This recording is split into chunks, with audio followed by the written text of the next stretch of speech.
It's my feel-good breakfast show. Welcome back. You're tuning into your feel-good breakfast show, Expresso, right here on SABC3 now. With dam levels continuing to drop in the Western Cape, the Cape Town government has officially declared the 16th of April as day zero, where water supply to taps will be shut off. Now, to give us the latest news on the ongoing water crisis in the city, Xanthea Limberg, from the Cape Town Mayoral Committee of Informal Settlements and Utilities, joins us this morning. Xanthea, lovely to have you back. Thank you. I'm sure you've been very, very busy over the past couple of days. Yes. But let's quickly get into it. Day zero. So it's been pushed back till the 16th now. Now we've seen this day zero being, moving around quite a bit. What exactly does day zero mean, and how definite is this new date as well? Well, I mean, day zero is very real, but it's not inevitable. We have the possibility of pushing it back and actually avoiding it if we reduce our consumption. So this week, our consumption did reduce, which is amazing, sitting at 580 million litres of water over Monday. Over the weekend, it was actually lower than that, about 540 to 544 million. And that means that day zero is being pushed back quite substantially. And if we would continuously reduce our consumption to below 500 million litres, we can ensure that we actually don't have to get to a point where we reach a day zero. Exactly, and I urge the entire Western Cape to please be mindful of your water usage. Should we get to the point that the taps run dry, let's talk about the collection points. What is planned? How many collection points are planned, and how will it work?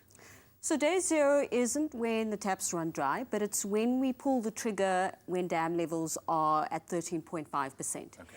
And the reason for that is because, as you know, we've been communicating that the last 10% of water within a dam is very difficult to extract. And so we want to maximize that last 3.5% before we get to what is described as dead water.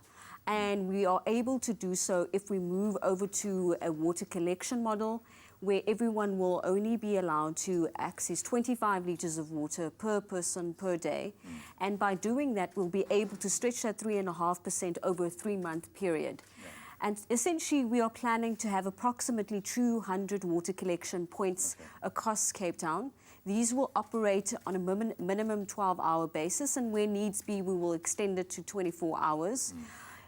These sites will be incredibly well managed and well staffed. We have gotten South African Police Services as well as the South African Army on board, and they've given their commitment to put as much resources to ensure that these sites are secure and that we can minimize any safety risks.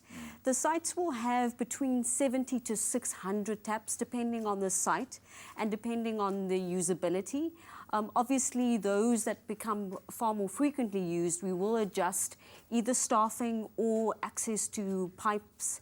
But day zero and the water collection model, we will be in the next few weeks releasing the complete list. We're just doing the final technical assessments. But also, we need to just remind residents that this is only when a portion of the water reticulation system will be shut off. Informal settlements, clinics, hospitals, and as well as key economic and industrial nodes will still remain active on the water reticulation system. And this is to ensure that we balance our needs around the economy and ensuring that people can still earn an income. Okay. Quickly give us an update in terms of the water augmentation schemes and desalination. I know that's a big one as well. Where are we currently standing, and how far from completion are some of the sites? So obviously, we've indicated that the city realizes that we need to augment our supply in order to mitigate any impact to future droughts. So currently, we have the desalination plants in Mayoral, BC and Strandfontein. Strandfontein will come online bringing water by the end of February, Mayoral, BC in March, as well as the V&A waterfront. And then we are putting a lot of effort into drilling into aquifers in Atlantis, the Cape Flats region, as well as the Table Mountain Group aquifers. They will start bringing online water from about April. And then we also have the wastewater treatment project, which is the reuse of wastewater.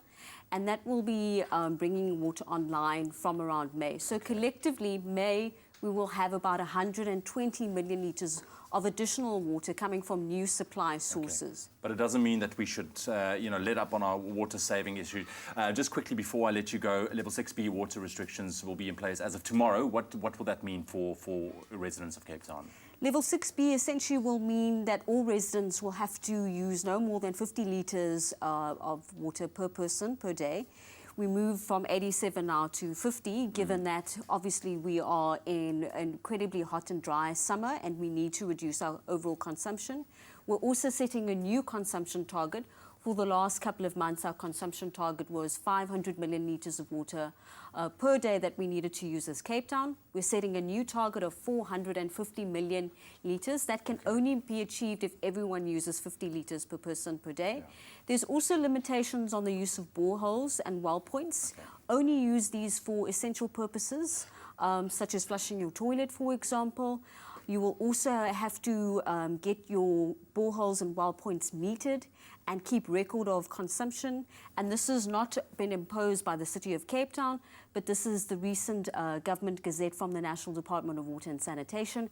And so we've incorporated this in our new water restrictions. No, perfect. Xanthea, thank you very, very much for joining us this morning. And like you've heard as well, the new water restrictions will be in place as of tomorrow, and it can only work, we can only avoid day zero if we all stand together and save as much water as we possibly can.